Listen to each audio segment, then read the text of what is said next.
রত ছিলেন নবী গারে হিরাতে, ফুরকান হামিদ নাজিল হলো জিবরিল দ্বারাতে। ইকরা বলেন জিবরিল আমিন, নবীকে দেন পড়ার তালিম। নবী বলেন আর পড়ামি, নবী বলেন আর পড়ামি, জানি না পড়িতে। ফুরকান হামিদ নাজিল হলো জিবরিল দ্বারাতে।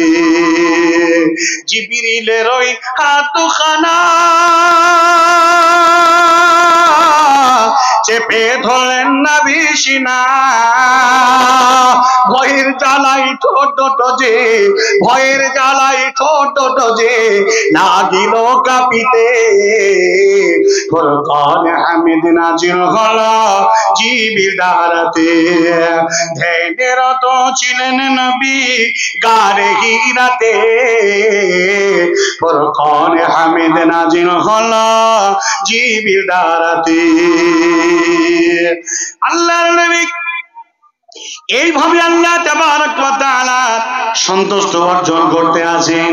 আম্মা খাদিজা বিশ্ব নবীর দরবারে গেলেন, ইয়া রাসূলুল্লাহ এই খাবার এনেছি, আপনি খাবারটা খেয়ে নেন। মুহাম্মদুর রাসূলুল্লাহ সাল্লাল্লাহু আলাইহি ওয়াসাল্লাম এমনি করে তিনি সযত্ন পেতেন মা খাদিজার কাছে। হঠাৎ একদিনকার একটি ঘটনা শুনুন। আল্লাহর নবী গার হিরায় দাঁড়িয়ে আছেন, এমত অবস্থায় আল্লাহর নবীর কাছে জিবরিল আমিন এলেন। আল্লাহর নবীকে বলেন, ইয়া রাসূলুল্লাহি ইয়া হাবিবাল্লাহ, আমি আপনার কাছে আসলাম, আজ আপনার কাছে এমন একটি সুসংবাদ দিতে এলাম, সেটা আপনি শুনুন। ওই দেখেন খাদিজা আপনার জন্য খাবার নিয়ে আসছে। এই খাবার নিয়ে আসা মাত্র আপনি যখন আপনার কাছে পৌঁছে যাবে, সঙ্গে সঙ্গে আপনি তাকে বলে দিন আল্লাহ তাবারক ওয়া তাআলা খাদিজাকে সালাম জানিয়েছি। জোরে বলুন সুবহানাল্লাহ। খাদিজাকে সালাম দিয়েছেন আল্লাহ, অমিন্নি আমি জিবরিল আমিন আমার পক্ষ থেকেও তাকে সালাম জানালাম। ইয়া রাসূলুল্লাহ আপনার সহধর্মিনী আপনার খাদিজা আপনাকে এত তাবিদারি করে, এত খেদমত করে, এত সেবা যত্ন করে। আহারে এই হাদিসটা এসেছে এইভাবে, আতা জিবরিল নবী সাল্লাল্লাহু আলাইহি ওয়াসাল্লাম হাদিহি খাদিজাতু قد আতাত মাহা ইনাউন ফিহি তাআমুন আও ইদামুন আও শারাবুন।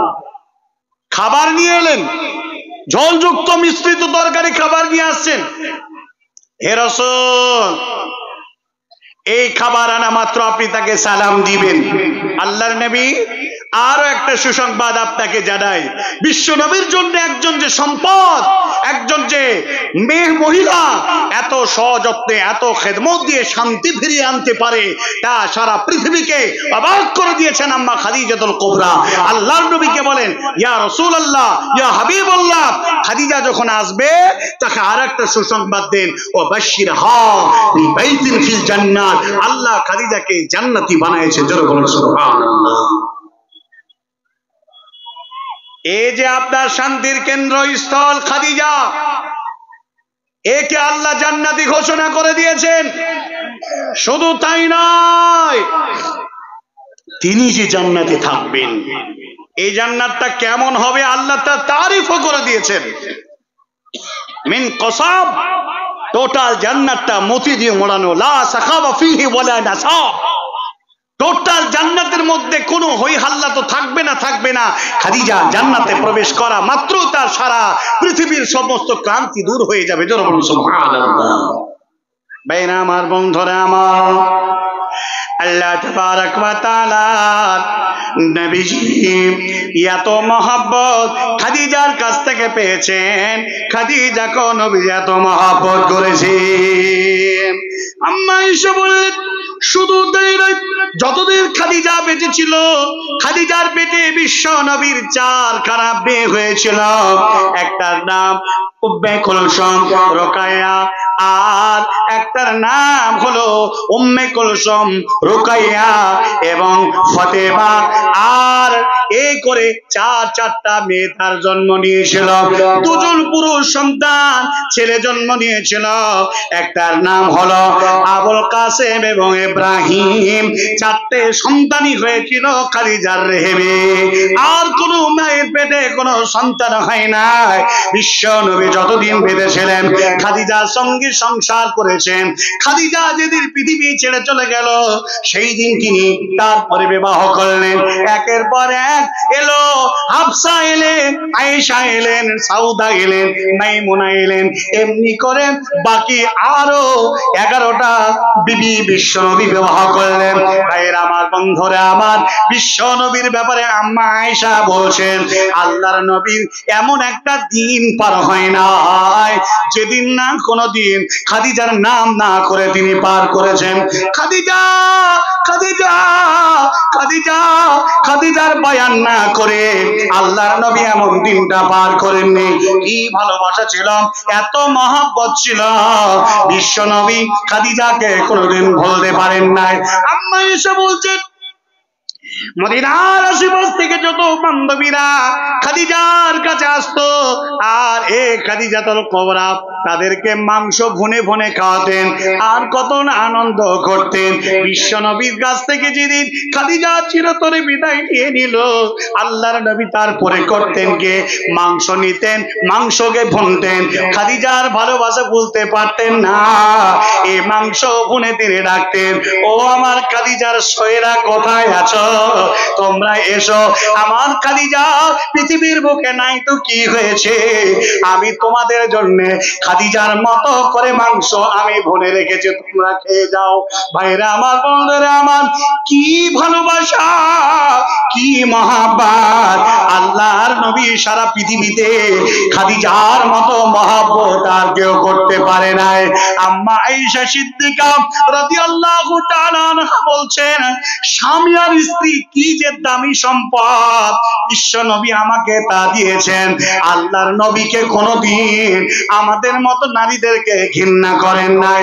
আমাদের যখন হায়েজ আসতো, আমাদের যখন ঋতু আসতো, তখন আমাদের কাছে বিশ্ব নবী সরে যেতেন না, আমাদের কাছে থাকতেন। অতএব আমরা হায়েজ অবস্থায় নবীজির কাছে থাকতাম, নবীজি আমাদেরকে নিয়ে থাকতেন।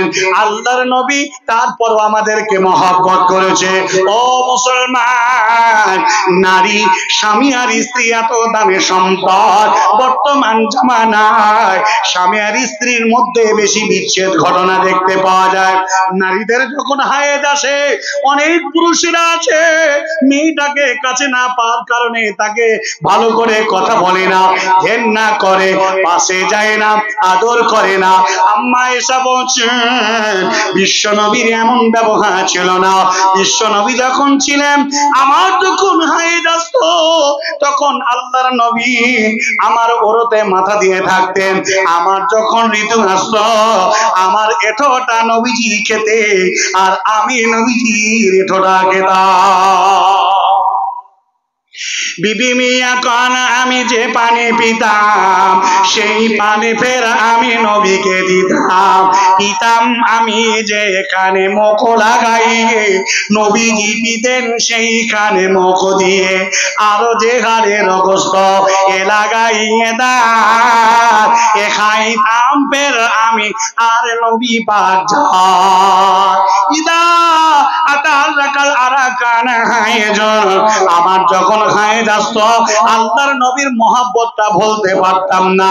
আমি যে জায়গায় যে গ্লাসে মুখ লাগিয়ে পানি পান করতাম, সেই জায়গায় আল্লাহর নবী হুবহু ঠোঁট লাগিয়ে দিয়ে পানি পান করতেন। একটা মাংস ছাগলের হাড্ডি ছিল, এই হাড্ডির মাংসটা একদিকে আমি মুখ লাগাতাম, বিশ্ব নবী অপর দিকে মুখ লাগাতাম, ছিঁড়ে ছিঁড়ে ছিঁড়ে দূরে খেতাম। আল্লাহর নবী আমাদের এত ভালোবাসা দিয়েছেন। ও মুসলমান, হে বর্তমান জামানার ভাইরা, মা বোনেরা আমার, এমন মহব্বত তারা করবে, আল্লাহ তাবারাক ওয়া তাআলা বলছেন এই ভালোবাসা কোনদিন নষ্ট হবে না, সংসার সুখের হবে।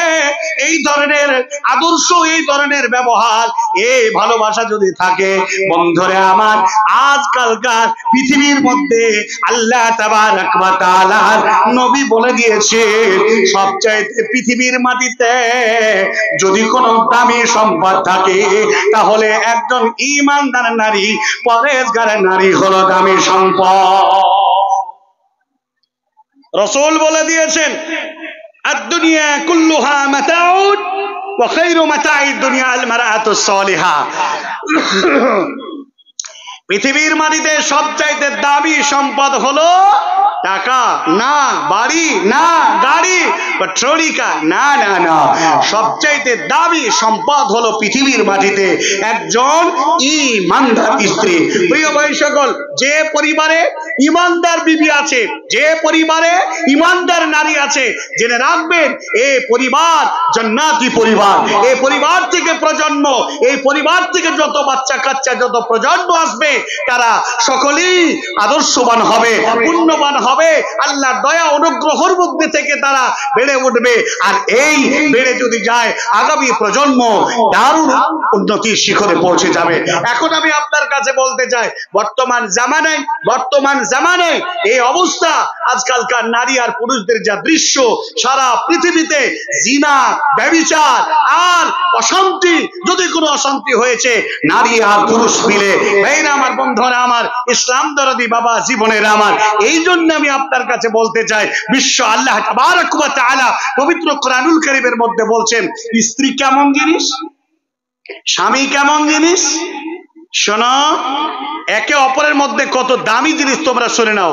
আপনারা ভালো করে শুনে নেন, একটা স্ত্রী, একজন মহিলা কত আপনার কাছে দামি, আর আপনি আপনার স্ত্রীর কাছে কত দামি। আল্লাহ তাবারক ওয়া তাআলা সূরা নাম্বার 2 সূরা আল বাকারা আয়াত নাম্বার 87 এর মধ্যে আল্লাহ তাবারক ওয়া তাআলা তিনি বলে দিয়েছেন, বিসমিল্লাহির রহমানির রহিম, হুন্না লিবাসুল লাকুম ওয়া আনতুম লিবাসুল লাহুন্না।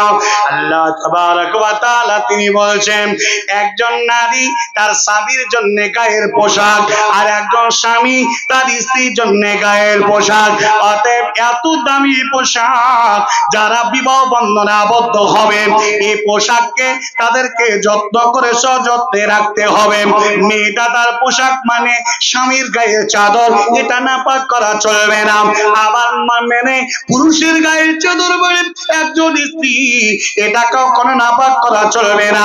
ভাইজান, পৃথিবীর মাটিতে বর্তমান জামানায় একজন পুরুষ ব্যভিচার করে নিজের ঘরে হালাল স্ত্রী থাকার পরে, আবার একজন স্ত্রী নিজের হালাল স্বামী থাকার পরেও অন্য পুরুষের কাছে চলে যায়।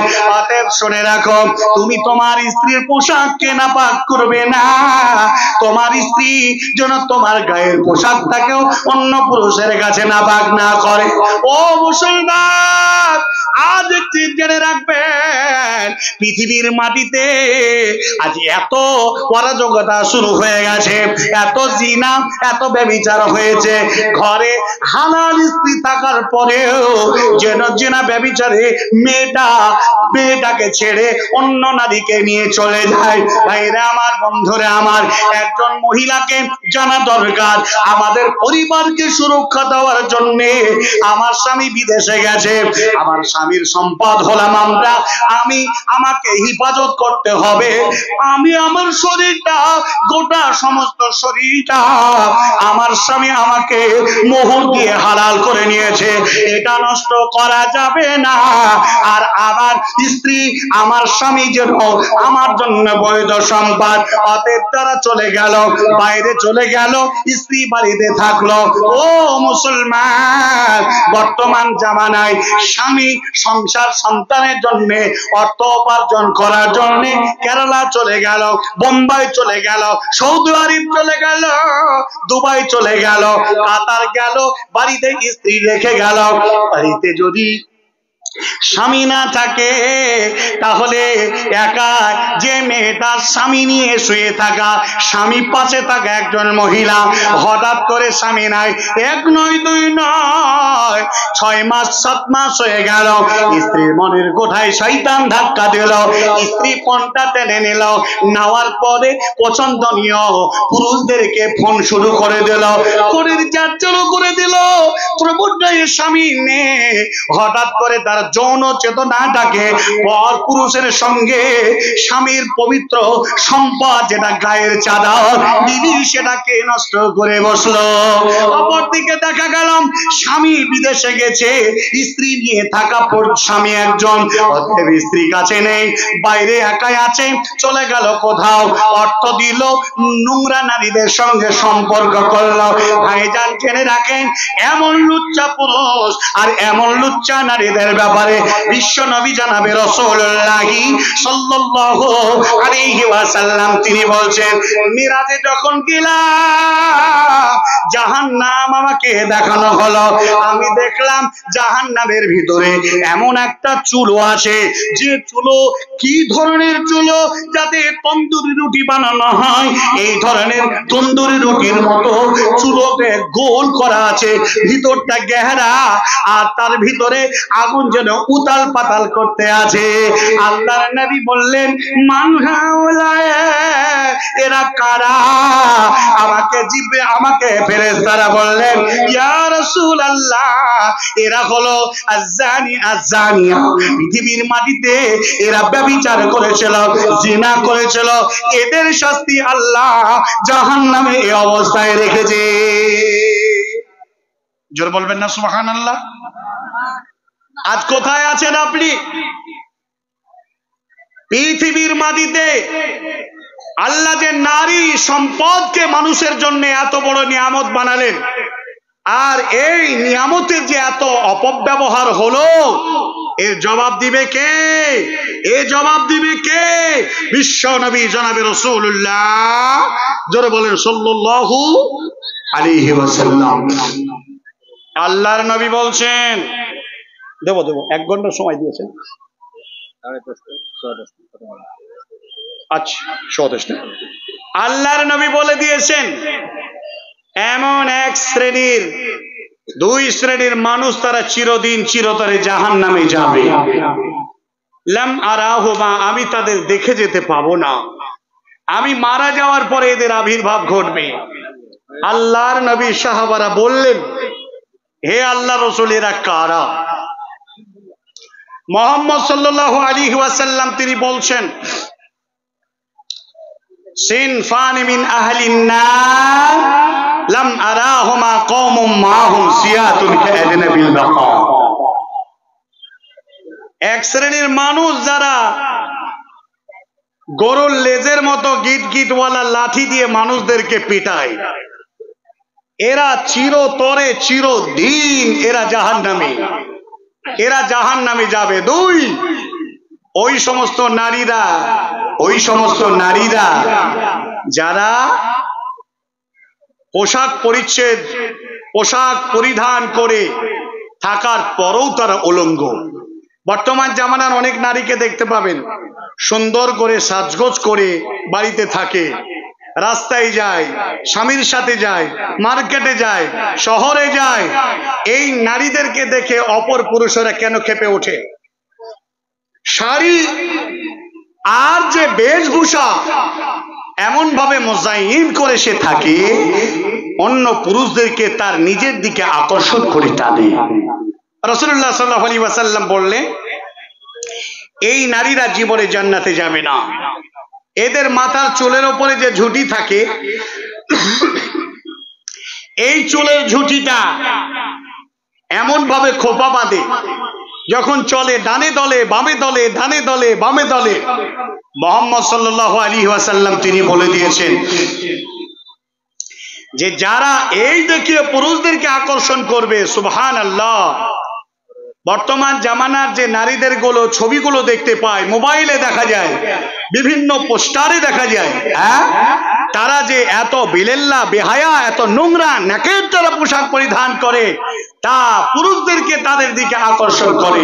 ভাইরা আমার, বন্ধুরা আমার, ইসলাম দরদি বাবা জীবনের আমার, বিশ্বনবী বললেন লা ইয়াদখুলনা জান্নাতা ওয়ালা ইয়াজিদুনা রিহা, তারা জান্নাত তো যাবে না, তারা জান্নাতের সুঘ্রাণটুকু তাদের নসিবে চলবে না। বর্তমান জামানায় এই ধরনের নারীদের সংখ্যা কম না বেশি? জোরে বলেন। অনেক বেশি। এই সমস্ত নারীদের থেকে হিফাজত নিজেকে থাকতে হবে। আল্লাহ তাবারক ওয়া তাআলা পবিত্র কোরআনুল কারীমের মধ্যে বলছেন ওয়া কুল্লিল মুমিনাতি ইয়াগদুনা মিন আবসারিহিন্না ওয়া ইয়াহফাযনা ফুরুজাহুন্না ওয়া লা ইয়াবদিনা যিনাতাহুন্না। বিশ্বনবীকে বলছেন, ও নবী মুহাম্মদ, আপনি বলে দিন প্রত্যেকটা মুমিন মুমিনা মহিলাদেরকে জানিয়ে দিন তারা যেন তাদের চোখটাকে নিচে করে, আর যেন তারা তাদের লজ্জাস্থানকে তারা হেফাজত করে। একজন মহিলার নৈতিক দায়িত্ব। প্রিয় ভাই সকল, আজ আমি আপনার কাছে বলতেছি, ভাই যারা দাঁড়িয়ে আছেন একটু জমে বসুন।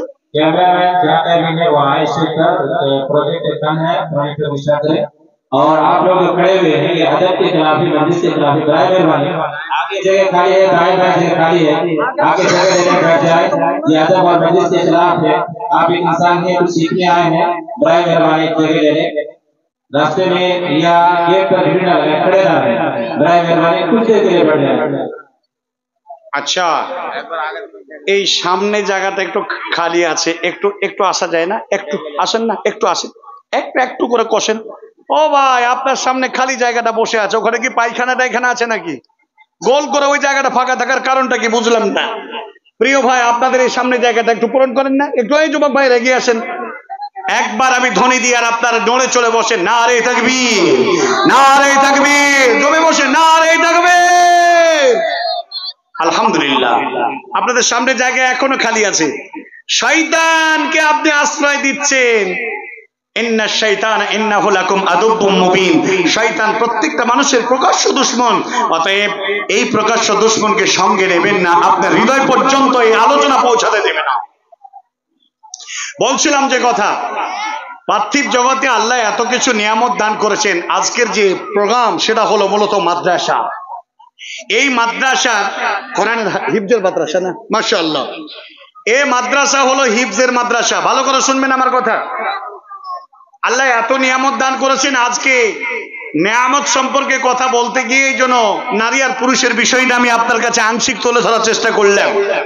প্রিয় ভাই সকল, পৃথিবীতে একমাত্র রিজিকের মালিক কে? আল্লাহ। হায়াতের মালিক কে? মৌতের মালিক কে? আল্লাহ। এই আল্লাহ তাবারক ওয়া তাআলা যদি এত কিছুর মালিক এটা বিশ্বাস করেন, আল্লাহ তাবারক ওয়া তাআলা আপনাকে এত নজরানা, এত উপঢকন আল্লাহ রাব্বুল আলামিন যে আপনাকে দান করেছেন, এই জন্য আল্লাহকে একবার শুকরিয়া আদায় করবেন না? জোরে বলেন আলহামদুলিল্লাহ, আরো জোরে বলেন আলহামদুলিল্লাহ। এবার আমি আপনার কাছে বলতে চাই, এই আল্লাহ তাবারক ওয়া তাআলাকে, আপনি যে একজন মানুষ, আল্লাহ যে এত কিছু আপনাকে দিলেন, তো আপনি আল্লাহকে কি দিলেন? আপনি আল্লাহর সঙ্গে কি বিহেভ করলেন? কি এমন আচরণ আপনি আল্লাহর জন্য করলেন?